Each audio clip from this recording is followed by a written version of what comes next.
Bonjour mes frères et sœurs de l'église de Warem. Bonjour à toute personne qui va regarder cette vidéo.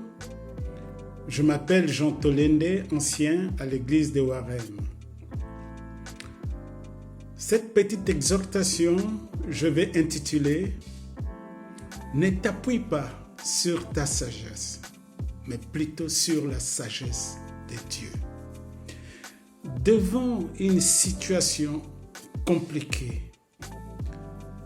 devant une adversité, devant un projet que tu ne sais pas où commencer, devant la situation dans ton couple, tu dis à ton Dieu, merci de m'avoir donné mon mari ou merci de m'avoir donné mon épouse, mais il y a la souffrance dans le couple. Merci Seigneur de m'avoir donné des enfants qui ont grandi, mais il y a des souffrances, ma relation avec mes enfants. Dans mon travail, ça ne va pas. Avec mes collègues, avec le responsable, il n'y a pas une bonne ambiance. Devant, voilà, des exemples, on peut en parler. Devant toutes ces situations compliquées, confie-toi. Appuie-toi sur la sagesse de Dieu. Nous allons commencer par lire Proverbe 3, le verset 5 à 7. La parole nous dit ceci. Confie-toi en l'Éternel de tout ton cœur. Ne t'appuie pas sur ta sagesse. Reconnais-le dans toutes tes voies. Il aplanira tes sentiers. Ne sois pas sage à tes propres yeux. C'est vrai que devant des situations où on ne trouve pas de solution, confie cette situation à l'Éternel. Ne t'appuie pas sur ta propre sagesse. Ne te dis pas que je vais trouver la solution. Fais confiance à l'Éternel. Confie-lui cette situation. Et de tout ton cœur, reconnais, dites seulement que je te fais confiance. Et tu lui donnes toute la situation. Souvent, nous, quand on parle, on ne montre qu'une partie de la situation. Une autre partie, on se dit, bon, non, ça, je vais trouver la solution moi-même. Confie-toi, donne-lui tout.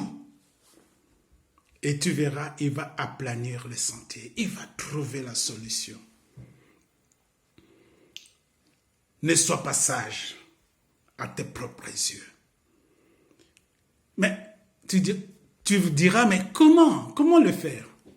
On va encore lire dans Psaume 32, le verset 8. La parole nous dit ceci.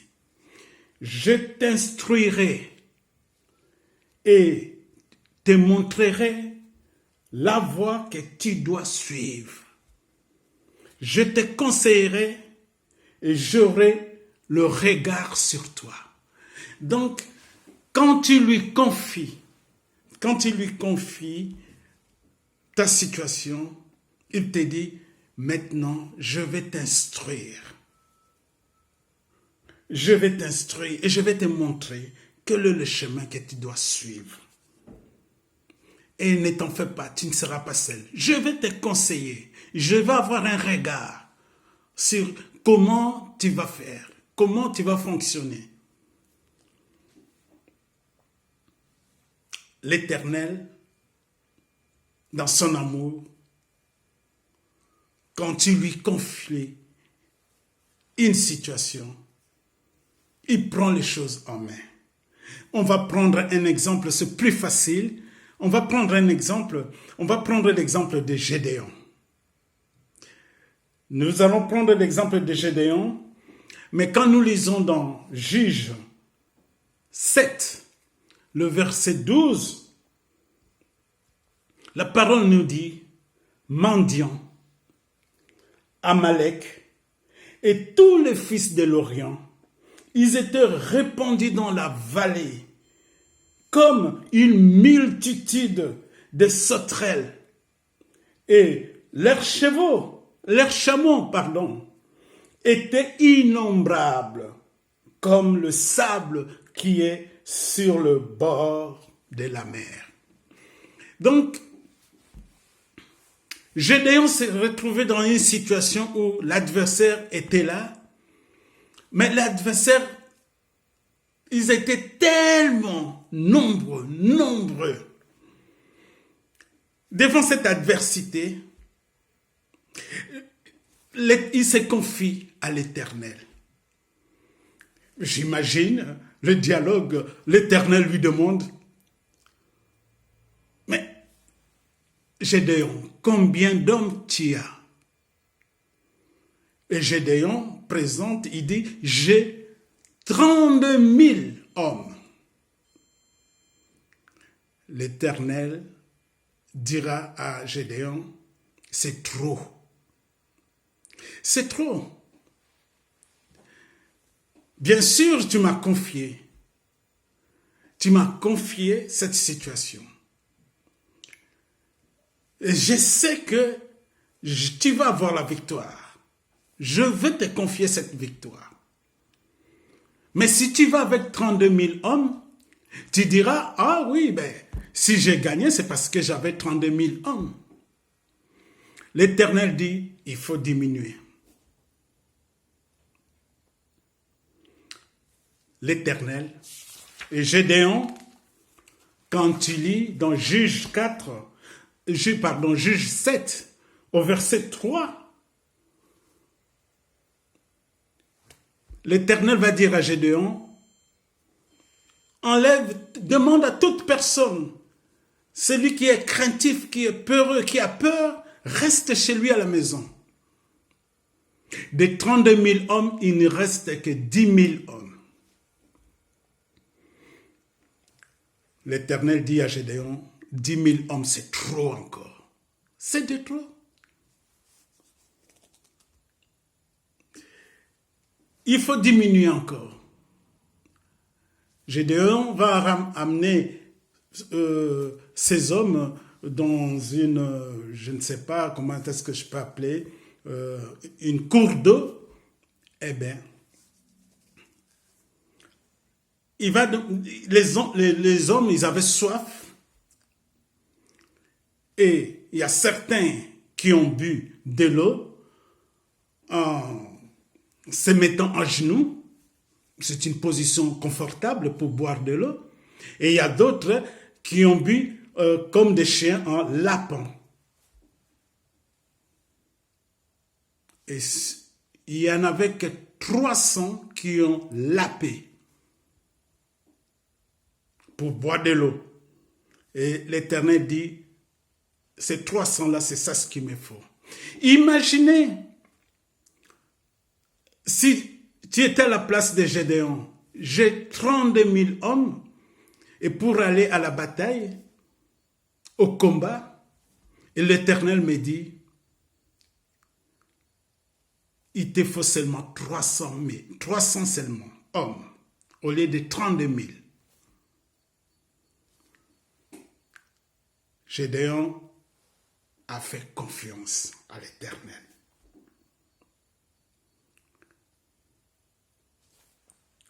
Au verset Juge 7, au verset 7, l'Éternel va dire ceci à Gédéon. C'est par les 300 hommes qui ont lapé que je vous sauverai et que je livrerai mendiant entre tes mains. Moi, j'ai bien aimé ce verset. Parce que ici, l'Éternel montre clairement à Gédéon, ce n'est plus ton combat. Tu m'as confié cette situation, ce n'est plus à toi de combattre. Mais je te dis, avec les 300 seulement hommes, je vais te sauver et je vais te livrer, mendiant.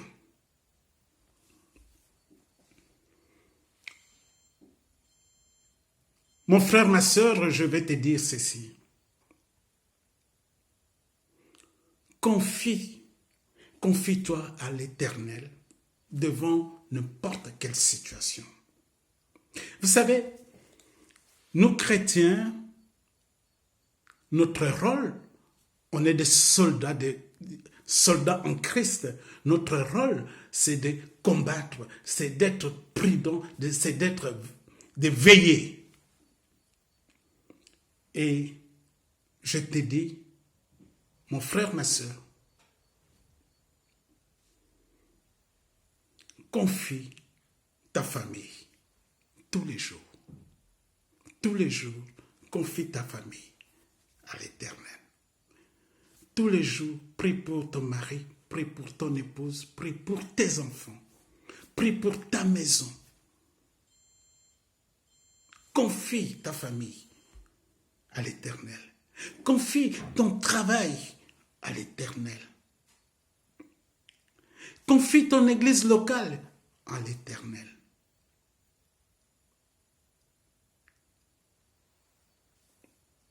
Le monde que nous vivons, la parole nous dit ceci. Nous vivons dans ce monde, mais nous ne sommes pas de ce monde.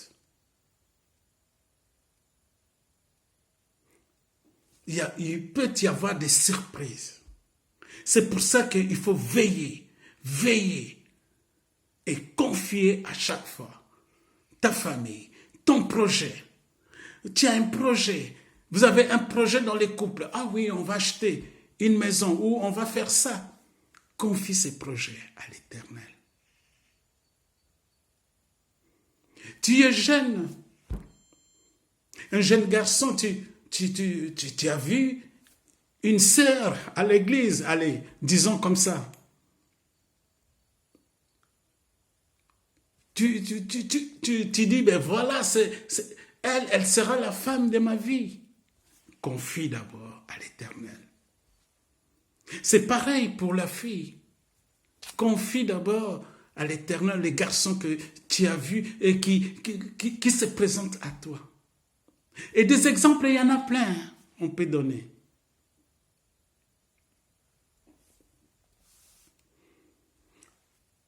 C'est pour ça, quand je disais, nous ne sommes pas de ce monde, nous allons lire dans 1 Jean,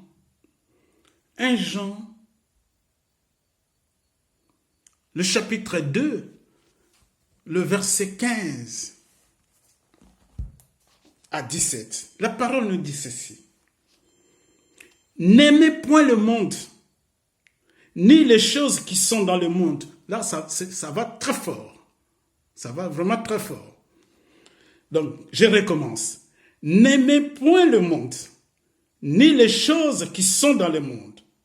Si quelqu'un aime le monde, l'amour du Père n'est point en lui. Pourquoi je n'aime pas le monde? Pourquoi je ne dois pas aimer le monde? Au verset 16, car tout ce qui est dans le monde, je recommence, tout ce qui est dans le monde, c'est quoi? C'est la convoitise de la chair. La convoitise de la chair. C'est pour ça que quand ton mari sort pour aller au travail, confie ton mari à l'Éternel. Ta femme sort pour aller travailler, confie ta femme. Vous savez, la Bible nous dit, si on lit dans Matthieu 5, le verset 28, la Bible nous dit ceci, si tu regardes une autre femme, pas ta femme, mais une autre femme, un regard pour séduire, tu as déjà commis l'adultère. Mais le monde te dira, mais je n'ai rien fait de mal. Je ne fais que regarder. Je n'ai même pas touché. Je reviens. Tout ce qui est dans le monde, c'est la convoitise de la chair, la convoitise des yeux,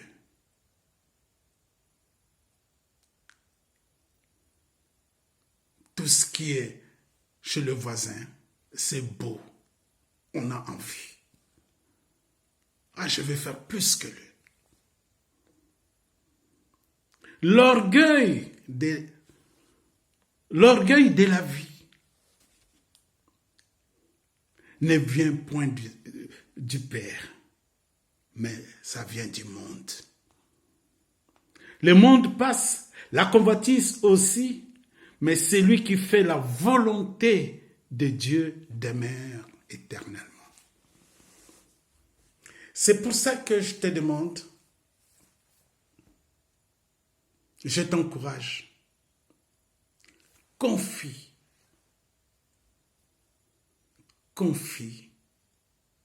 ta famille, confie ton projet. Vous savez, ce que je vous dis maintenant, c'est le même message que j'ai partagé avec mes frères et sœurs de l'église de Warem il y a 2 semaines, le mercredi. Et j'avais dit ceci. Vous voyez, nous sommes dans une période où il y a des mesures sanitaires. Mais la parole nous dit ceci. Aimez-vous les uns les autres.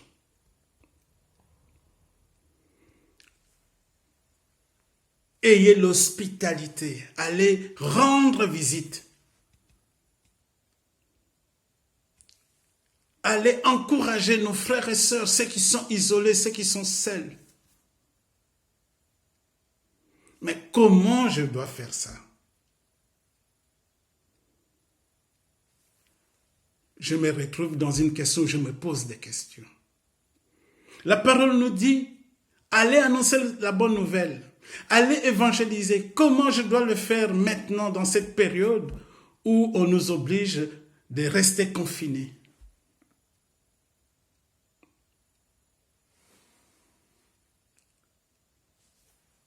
La réponse c'est, confie-toi à l'Éternel. Je vais te instruire. C'est ça ce que l'Éternel dit. Si tu me confies, je vais t'instruire. Je vais te montrer les voies, les chemins que tu dois faire.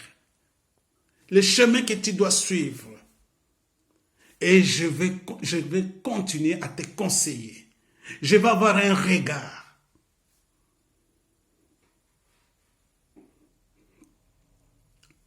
Mais pour confier ta situation, j'ai bien aimé le message du pasteur quand il disait avoir confiance. Confiance en Dieu, c'est la fondation même de la délivrance. Si tu lui fais confiance, c'est déjà un atout pour avoir cette délivrance, pour avoir la solution. Voyons, on a vu l'exemple de Gédéon. Gédéon avait 32 000 hommes, mais l'Éternel lui a dit, diminue le nombre. Et Gédéon s'est retrouvé avec 300 seulement. 300.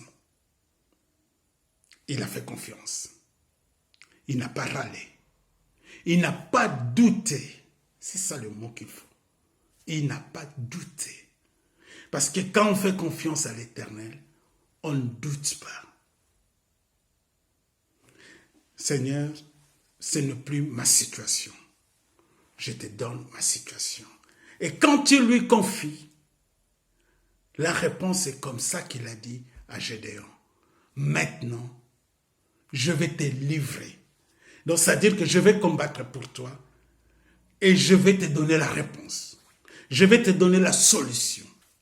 Mon frère, ma soeur, quand on demande à Dieu pardon, oui Seigneur, je te confie ma situation, je te fais confiance, mais comment tu lui parles? Comment tu confies? Comment confier cette situation à Dieu? La parole nous dit, dans Philippiens 4, le verset 6 à 7. La parole nous dit ceci. Ne vous inquiétez de rien, mais en toute chose, faites connaître vos besoins à Dieu. Comment? Par des prières et des supplications, avec des actions de grâce. Et qu'est-ce qui va se passer? La paix de Dieu qui surpasse toute intelligence gardera vos cœurs et vos pensées en Jésus-Christ.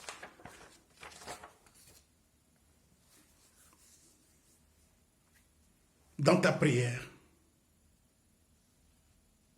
dans des moments où tu es en relation avec lui, dans des moments où tu restes dans ton petit coin secret avec lui, c'est en ce moment-là où tu lui confies chacun des êtres humains, des êtres humains qui sont chers pour toi.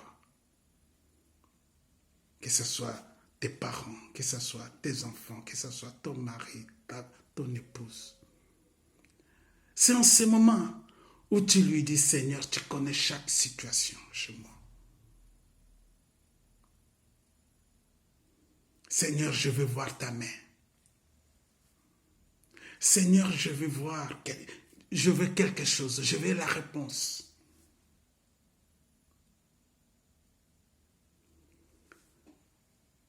Et lui, il prend les choses en main. J'ai bien aimé parce que Gédéon s'est retrouvé en face de lui une multitude comme des sauterelles, des chameaux innombrables. Gédéon n'avait pas peur parce qu'il a tout donné. Et quand tu confies à l'Éternel, comme je t'ai dit tantôt, même dans la prière, dans ton petit secret avec lui, il te répond. Il te répond. Même, il a plusieurs manières de répondre. Ici, à Gédéon, lis seulement le chapitre 7. Et tu verras que l'Éternel a parlé même à une autre personne, à travers les songes, à une autre personne, pour dire, voilà, ça va se passer comme ça, comme ça, comme ça. Dès que la personne a dit à Gédéon, Gédéon est rentré, il a dit à ses hommes, levez-vous, on y va. L'Éternel a parlé.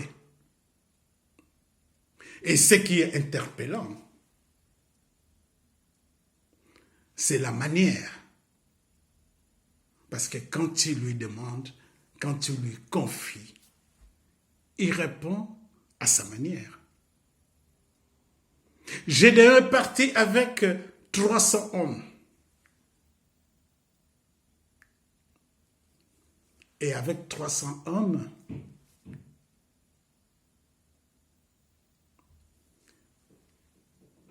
il n'y avait pas d'épée, il n'y avait rien. Qu'est-ce qu'ils avaient comme arme? Des trompettes et des criches. Il suffit de sonner. Ils ont juste sonné des trompettes. Ils ont cassé des criches. Ils ont cité le nom de l'Éternel. l'ennemi a commencé à s'entretuer tout seul. Entre eux, ils se commençaient à se tuer. Entre eux. Gédéon n'a pas touché. Les hommes de Gédéon n'ont touché personne. L'Éternel a fait son job. Et tu verras, dans cette situation qui te tracasse, toi tu le sais. Cette situation qui dure peut-être, ça fait des années ou 2 mois. Cette situation où tu ne vois pas de solution. Confie cette situation à l'Éternel. Fais-lui confiance. Fais-lui confiance. Dis-lui, Seigneur, cette situation me dépasse. Je ne veux même pas trouver la solution moi-même. Je ne veux pas compter à ma propre sagesse. Je te laisse faire. Instruis-moi. Dis-moi quel est le chemin que je dois suivre pour trouver la solution. Dis-moi quelles sont les manières que je dois faire pour trouver la solution. Et lui te dira, ne t'en fais pas. Je serai avec toi. Je vais te conseiller. Et mon regard sera toujours là. Si tu vas à gauche, je te dirai non, va plutôt à droite. Si tu vas à droite, je te dirai va plutôt à gauche. Je vais te montrer quelle manière tu dois faire. Je vais te montrer. Parce que je vais mettre même dans ta bouche des paroles. Je vais te montrer des personnes à qui tu peux te confier pour trouver la solution. Et c'est moi qui parlera à ta place. Fais-moi confiance. Aujourd'hui, le Seigneur te dit, je t'attends. Viens à moi. Viens avec toutes ces souffrances. Viens avec tous tes questionnements. Viens avec toutes ces situations que tu n'arrives pas à trouver de solution. Confie-moi. Et tu verras. Et quand l'Éternel prend les choses à main, vous avez vu avec Gédéon. Gédéon n'a rien fait. Tout ce qu'il a fait, c'est sonner les trompettes et casser les cruches. Le restant, c'est l'Éternel qui a fait. Fais confiance à l'Éternel et tu verras sa gloire. Que Dieu vous bénisse abondamment.